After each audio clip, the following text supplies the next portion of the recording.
Does anyone have a question?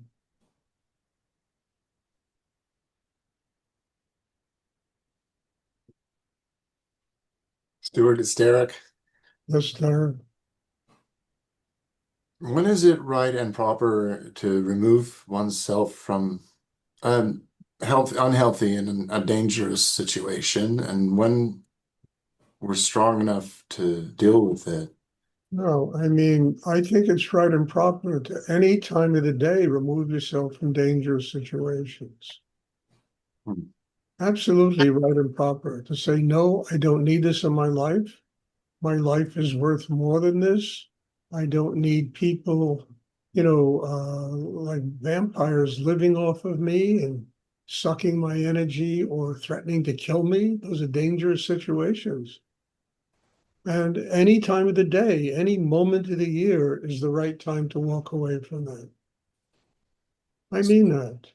Situations that are difficult situations, like relationships, marriages, children, uh, they require growth especially with children and parents, until the situation, uh, no, they require growth. Love for a child is unconditional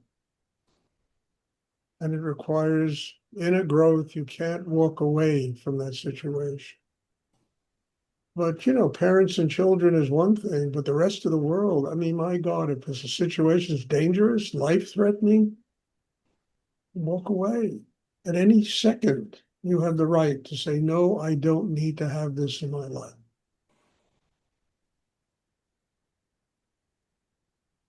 And I mean that. No, I've told this story a million times. I had a student who got married and the wedding was, they try to, create paradise for the wedding, I mean, and 2 years later, I got a phone call that the husband is beating the wife and abusing her. And my response was very simply, God created marriage and God created divorce. You don't need to go through abusive situations, and people can walk away from them. Just children and parents. One has to get big enough to be able to deal with those situations. And they're not easy. They're really not easy. One has to really grow inside to love another human being unconditionally.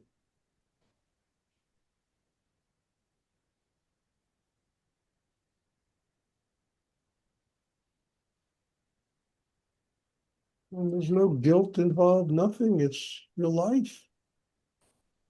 You understand? And if it's your life, you make those choices. Do I need people living off of me, treating me, abusing me, treating me like vampires, sucking my energy? I won't have it, Eric. I really won't have that from people. People start doing that to me, man, they are out of my life so quickly. I can't afford it. I have to nurture each and every person sitting in this class. I can't afford to have people living off of me like vampires.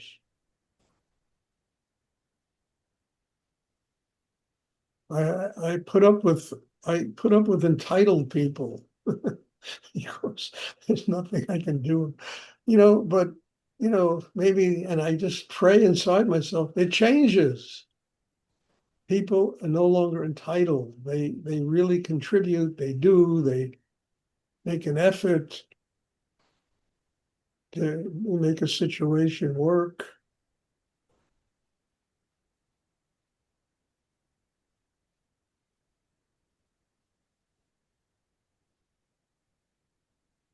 I mean, Pat Fay comes to New York. He gives me 4 or 5 acupuncture and chiropractic sessions.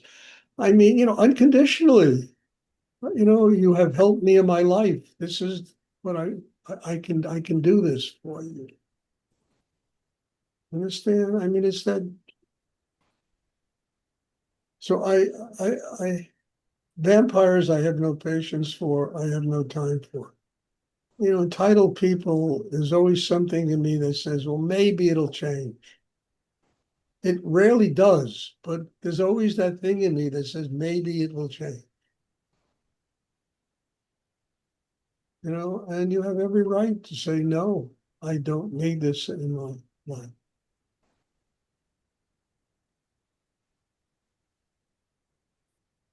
Stuart, I have a question. Yes, well, What is a entitled person to you? person who comes and takes and takes and takes and takes ad infinitum and never contributes anything. All they do is take. They live off their parents that way. They live off their friends that way. They live off of me that way. They take and take and take and never make the effort to grow inside that says, I got to be grateful for what I'm being given. I have to contribute something to what makes it possible for me to get my life. That's an entitled person.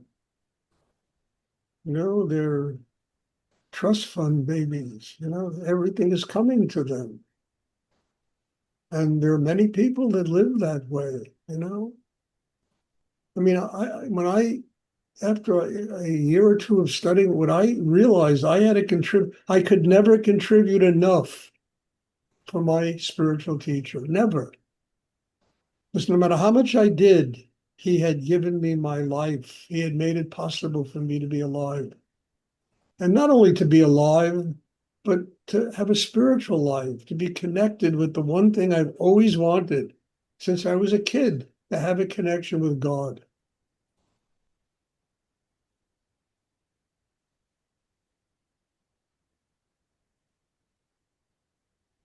Stuart, is there a way that you can speak to somebody who is behaving in a entitled way? Bob, I try. It doesn't, it almost never works. People, it's funny about people, how they live that way. Everything is coming to them.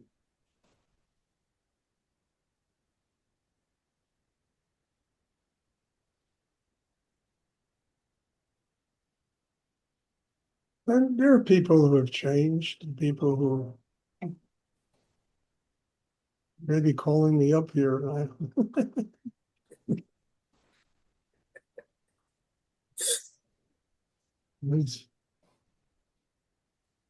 Let me wait for my phone. I forgot to turn my phone off.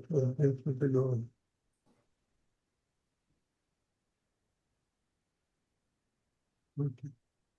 No, I've tried, Bob, and I wait, I have patience, I talk to people, and it's just amazing. People don't get it. They don't get what gratitude is really about. What it's really about.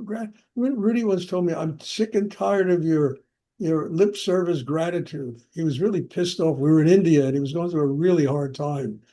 And he looked at, I'm sick and tired of your pissed off of your lip service gratitude. And he was right. I'm grateful, Rudy. I'm great. And I never did enough through my actions. And I changed. There wasn't enough I could do after he told me that, including spending 9 years in Denton, Texas, which I had never a plan in the world of ever going to live in Denton, Texas.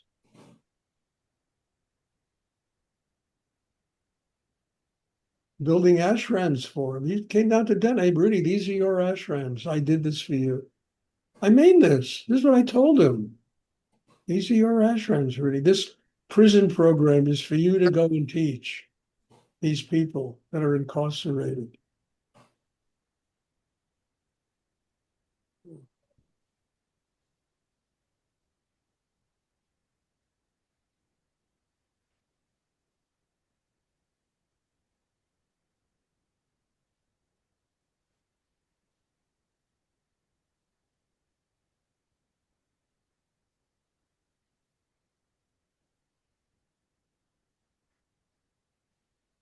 Speaking of gratitude, how best to feed that and let it grow.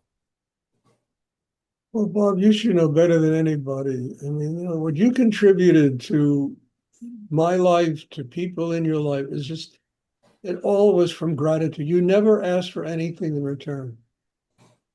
It's extraordinary. You should know this better than anybody, Bob. I mean, even the cakes you used to bake for my birthday, I mean, all they said was thank you. They said thank you. You contributed, you gave. And as I say, you should know this better than anybody. You should know the answer to this question better than anybody because you've done it. You've done it all your life. And I would like to expand on that. And expand Like, on it. Expand on it. Find ways in yourself to say thank you on a bigger level. I mean it. It's in you. That's where it is. That's where it is. It's inside a human being. To expand on a bigger level. You grow, your heart grows, there's more love, there's more gratitude in your heart, deeper connection with God, servicing higher energy, and you'll find it in yourself how to say thank you in an amazing way. I can't tell you specifically what to do. You got to find this in yourself.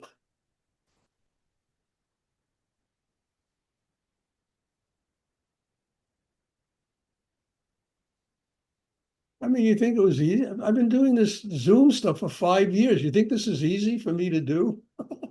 You think it's my favorite thing to do, to sit in front of a computer? I would much rather have all you together in a place where we can do deep meditation, in person meditation.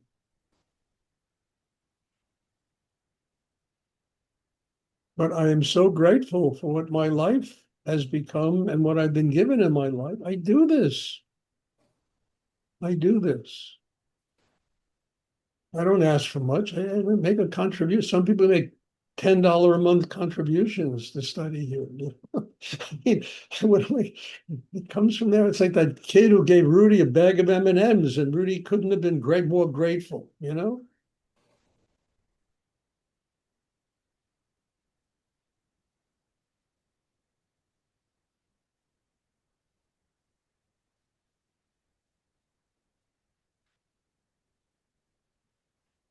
And you stop taking things for granted. That's really what gratitude is. You stop taking the things that are given to you for granted, and you just open your heart and you can unconditionally say thank you. Not words, but by baking a cake, doing a thing, doing something, sending a present, sending something. And not only to me, to your parents, your children, your family, your people you work with, somebody you don't like with at work, bring them a flower. Bring them a bottle of wine. Say, hey, thank you. Thank you for reminding me that I have to grow to like you. I mean, don't say that, but that's what you're thanking them for. I have to grow in myself in order to like you. Thank you. Here's a bottle of wine.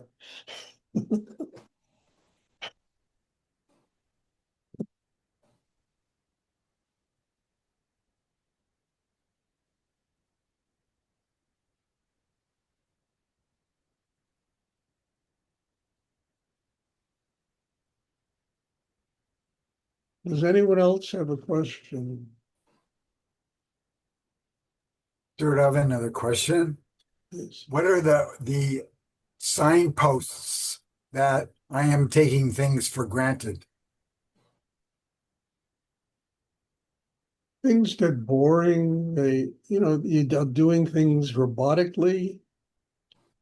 You become like a machine. You become like AI, you know, doing everything. I mean, look, somebody oh, just as a sidebar here, somebody translated one of my talks into AI. And I read this thing. I said, my God, I sound like a robot. This doesn't sound human.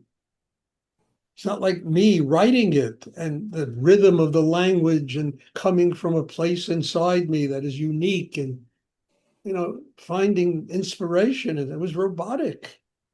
When life becomes that way, you're taking it for granted.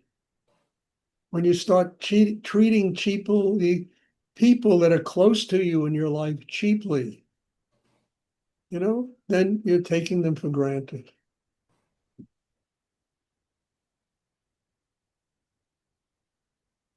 When you can't bring somebody a flower, when you can't love them, you start taking people for granted, and it's no good. It doesn't work. It destroys marriages. It destroys friendships. It destroys jobs that we work in.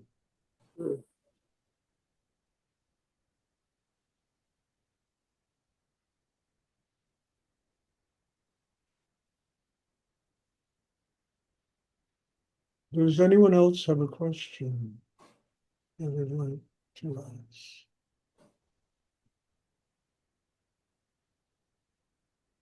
Great answers today, Stuart. Thank you. Good questions get good answers.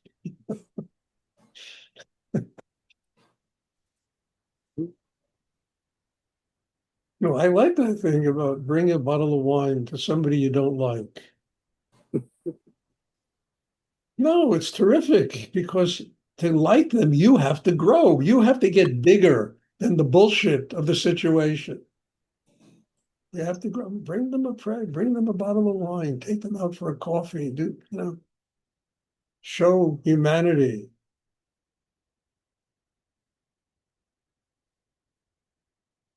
Does anyone else have and also people in Israel, be safe, okay? I mean it. I mean, I know they got a ceasefire now, but you never know with the people that run governments. I was telling Ellie before, they have this thing in America where they have the big, beautiful bill, this Trump thing with his budget. He left one thing out that he should put in there. Allocations for money for an insane asylum for people that run governments. It should be money to build an asylum for people that run governments in his bill.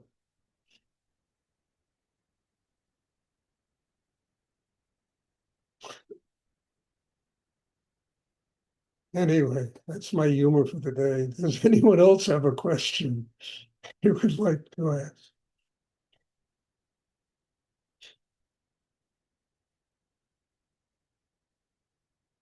Okay, also just an announcement. On Thursday night, I usually teach. I won't be teaching, but Jennifer will be teaching Thursday night. And I am hoping that works out and people support it, because if it does, I will add classes and have people that are students of mine teach them these classes. Not the basic 6 that I teach, but I'll add classes where people that are students of mine can teach. So she'll be teaching on Thursday night, and hopefully everybody will support it. God bless you all. Thank you. And I'm looking forward to seeing you. There will be a class Thursday afternoon. Okay. Thank you. Thank you, sir. You're welcome.